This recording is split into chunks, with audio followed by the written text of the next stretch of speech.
All right, good morning. Good morning. As Kaylin mentioned, I'm going to talk about something a little different.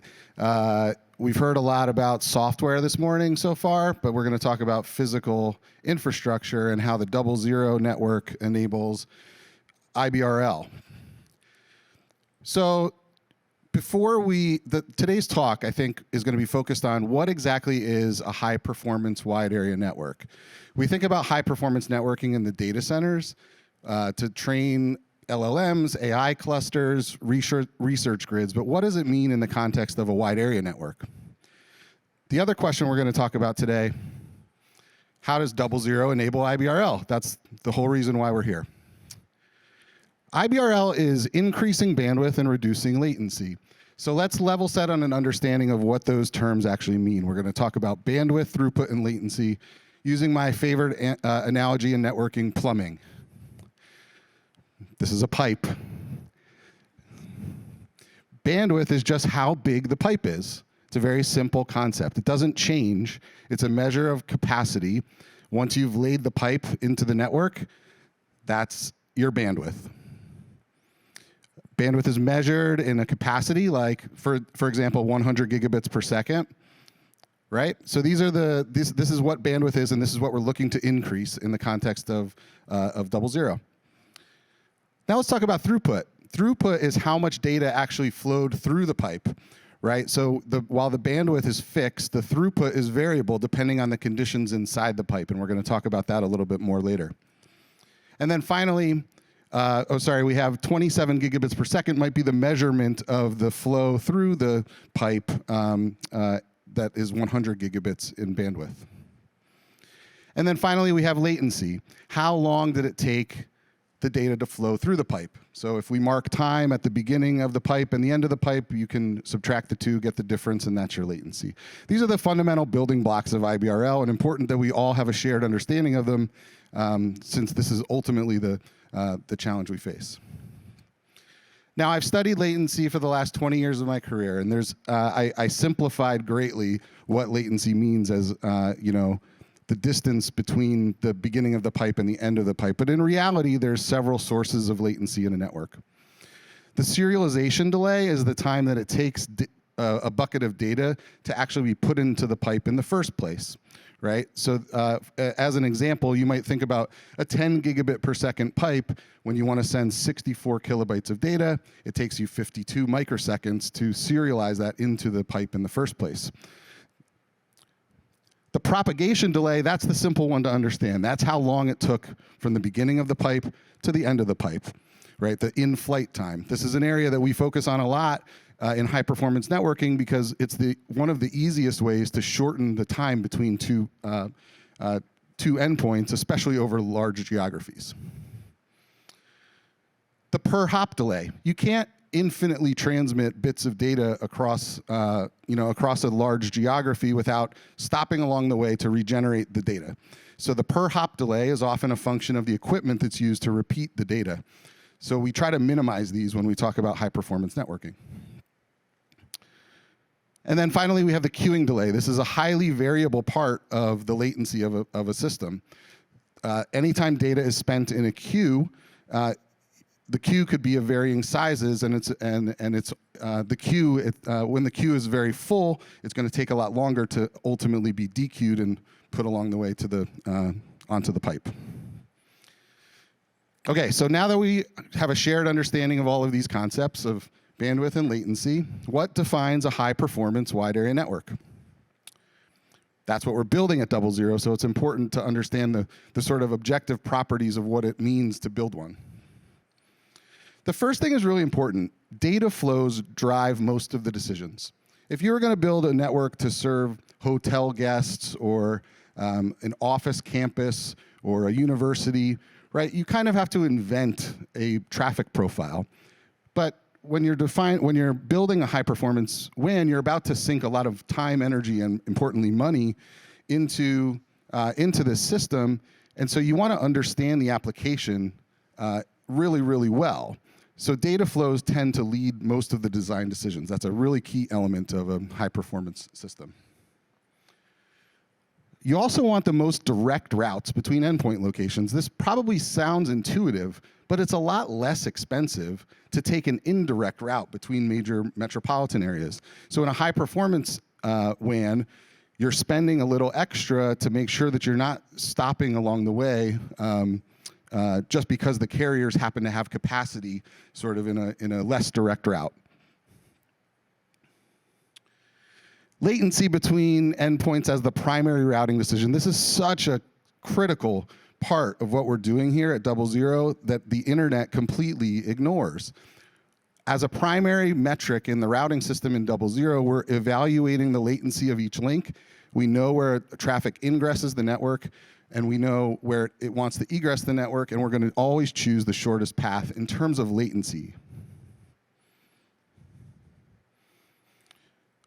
This is a concept that maybe seems intuitive, but it's important to realize low MLU, the maximum link utilization, given a set of, say, 600 circuits in a network, what you're ultimately trying to optimize for in a wide area network is the lowest maximum link utilization. If I take our 8-node testnet that exists today, our busiest link is the link between London and New York. And so we watch that link closely because that's the one that's most likely to break first. You also need to think about this in terms of failure modes. So if any network any link in the network fails, traffic is going to reroute. What does that mean for the maximum link utilization? So these are all properties that we have to think about in a high performance WAN. Designed for near lossless operation, right? Lossless, that's the important part here at peak loads. You have to understand your peak loads and aim for a design that creates a lossless situation. And then finally, we want to instrument the network more so than you ever would in any sort of general purpose network. We use advanced techniques that are available on the switching ASICs to be able to create watermarks to understand the state of the queuing, and we'll go through this in detail later. But these are the sort of defining properties of a high-performance wide area network. I add this last one on because it's not a feature of DoubleZero, but it's an important corollary that the user, there's no point in building a high-performance network if the hosts are slow. So if you don't have a high-performant host networking stack, it's kind of unnecessary to have a high-performance network. So fortunately, our friends at Anza and FireDancer are actively working on improving the networking stack inside the hosts. And you've seen XDP being released in both of the Solana clients. Okay, so these are the objective properties of a high-performance WAN. Let's talk about whether DoubleZero meets the mark. Okay, this is my favorite slide in the deck. This is the physical network that we realistically hope to achieve by the end of this year. So as I mentioned earlier, our testnet is currently spanning 8 metro areas. There's nearly 30 metro areas that we expect to have on net by the end of 2025. Some of these are committed, some of these are in planning, but this is a realistic view of what we think the global WAN will look like. Now, I mentioned one of the defining properties is that data flows drive most of the decisions. So picking the endpoints for the network is quite easy. You can go to validators.app or Solana Beach, and you can look at the map. Where are the computers? Where do we need to build to? Right? Where is the stake? And then understanding the data flows, well, we operate validators ourselves, right? So that we can understand what it looks like from an input and output perspective at a packet by packet level to build the appropriate network. Now, I mentioned earlier latency between endpoints is a feature of a high-performance WAN, and we're going to great lengths to building the most direct paths between all these metro areas. Not skipping around, not making zigzags through the geography, just working with carrier partners to find the most direct paths between the city pairs. Let's see how this works in practice as a sort of example. I have this hypothetical network, 4 nodes, 4 DoubleZero devices, and we have this topology where each of the links' latencies are noted. And so we have this happy red and blue user connected to the left and rightmost DoubleZero devices, and their data path is going to be taking the most optimal path in terms of latency. You can see that there are backup paths. The north side and the south side both have a backup path. If you can do some quick math here, maybe we can have a little audience participation here. You can tell me what happens if this link fails. This is the active link, right? In the DoubleZero network, if this fails, do we think this is going to go north or south? Right, simple math, right? But not so simple on the public internet. This is not the way the public internet would reroute this traffic. This is the way DoubleZero will reroute this traffic. So given two paths, one at 38 and one at 39 milliseconds, you're always going to choose the shortest path in terms of latency. Now, it's important to note that this works as well in this new network where I've made the south path slightly faster, despite there being an additional hop. So now instead of a straight path from the leftmost to the rightmost DoubleZero device, if this were the actual topology, then the data flow would go through the south path during primary sort of normal working operations. Again, I want to reiterate that this is not the way that typical ISPs route. They have an awareness of the latency between their links, but it is not used as a primary metric for routing. If you were at Breakpoint in Singapore last year, you may have seen a similar slide I shared to this one, where we see on the left the reduction in hop count that DoubleZero provides when connecting the same two computers, one in Amsterdam and one in Tokyo. On the left, we have the DoubleZero taking 5 hops, and then on the right, we have the public internet, which is 22 hops. And so earlier I mentioned one of the types of latencies that we see are per hop latencies. So reducing the number of hop counts is incredibly important. Now, if you can read this from that far away, you maybe not. You may also see that the end-to-end latency between these two systems is 12 milliseconds faster on the DoubleZero network. Now, this isn't our test net, right? This is not our best. This is not us putting our best foot forward. These are not the best possible links. These are in our test net.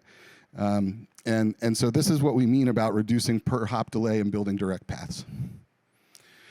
We also said queuing delay is a source of latency. When you have 22 queues to traverse, you have a much higher probability of encountering a congested link than you do on a DoubleZero path that's only 5 hops. Okay, another property that we talked about of high performance WANs is the maximum link utilization. So I'm going to try to continue with my plumbing analogy and show you how this works.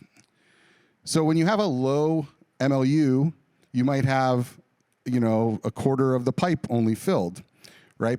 But when a burst situation occurs, right, your queue starts to fill up, right? And that's good, that's fine, this is normal behavior. But what you're trying to ultimately avoid is an overflow of that output queue.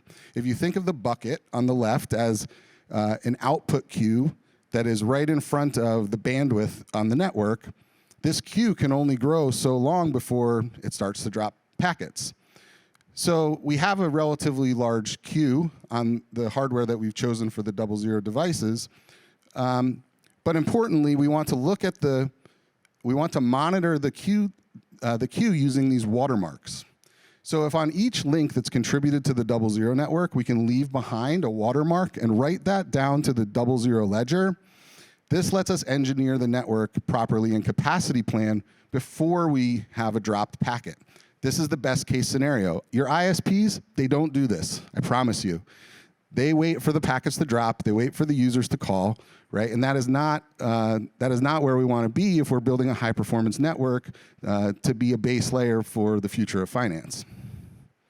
So in this case, we've sustained the burst is down the pipe, we didn't drop any packets. And so this is the situation we're ultimately trying to avoid. If we have the watermarks in advance, we know that there's an early warning sign that these links might be oversubscribed or close to oversubscribed.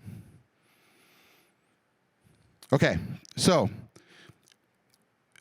does DoubleZero meet all the criteria for a high performance wide area network? I would argue yes. I think that we've shown that the data flows drove the design, we're building direct routes between all of the locations, that we're routing using latency as a primary metric. that we have low MLU. Peak capacity is a really interesting topic and one that I would love to discuss with people after this talk. I'm not sure we really know what the peak capacity is on the public internet, and I'm sure that it changes. So finding ways to figure out what the peak capacity of Solana is at any given moment in the status quo, I think is something that we should be analyzing to ensure that we're right-sizing the DoubleZero network. I think we have plenty of bandwidth. My gut tells me that the network that's being built has an enormous supply, but I'd like to have this empirically proven. Instrumentation to detect the bursts. Yep, we just showed that we're going to use these advanced features of modern switching silicon that keep watermarks that like look at the queue length. And then we also have kernel bypass in both of the important validator clients. So I think it's fair to say that DoubleZero is indeed a high-performance wide area network. And as such, it increases the bandwidth and it reduces the latency. So how does it compare directly to the public internet? Right? So I made this table to try to draw some direct comparisons. So from a design decision-making perspective, the internet is looking at low-cost reachability, whereas the DoubleZero network is led by its data flows. The location selection in the internet is generally based on how many customers are there, the population density, whereas we're led by stake. MLU carriers will run their links at 80% plus utilization before taking on a capacity planning event to add capacity, right? They're much more risk tolerant. They will often like run, they'll run it into the red effectively. Whereas in the DoubleZero network, we're going to be aiming for less than 50% MLU in failure modes. Path selection in the carrier space, in the ISP world, you're optimizing for your peering agreements with all the other ISPs. Again, we've talked about this a lot in other settings, that there's a cost component in play for the ISPs to have the sort of highest margin available to them. Whereas as I just demonstrated, in DoubleZero, we're going to be making path selections based on the latency between the endpoints. The next three, the ISPs don't even consider: hop count, class of service, and burst monitoring, right? These are not metrics that they even think about. They're thinking about capacity. They're kind of thinking about capacity planning. They're thinking about physical port capacity and things like that. But we're thinking about minimizing hop count, potentially having classes of service, and then also using output queue watermarks to understand the burst behavior. So I think we stack up pretty well, I think, in every category. DoubleZero is an incredible alternative to the public internet to lay alongside it. The public internet is wonderful, and it's incredibly useful. The utility is very high. But for a high-performance system that underpins the future of finance, I think that DoubleZero meets the mark. Now, as I was thinking about this, just in closing, I wanted to leave with I sort of realized that I left a property of a high-performance network off my initial list. The guys at Cornell, roughly 8 years ago, started to study the peak internet usage over time globally. So they developed this very cool method to sort of use as a proxy for congestion. So as you see the sun turn and the earth rotate, right, we have this diurnal effect that occurs on the public internet. When it's light out, people are awake and are using the internet, creating congestion for the blockchain in that region. And when they go to sleep, they stop using the internet and the congestion clears up. This is the network that Solana is running on today.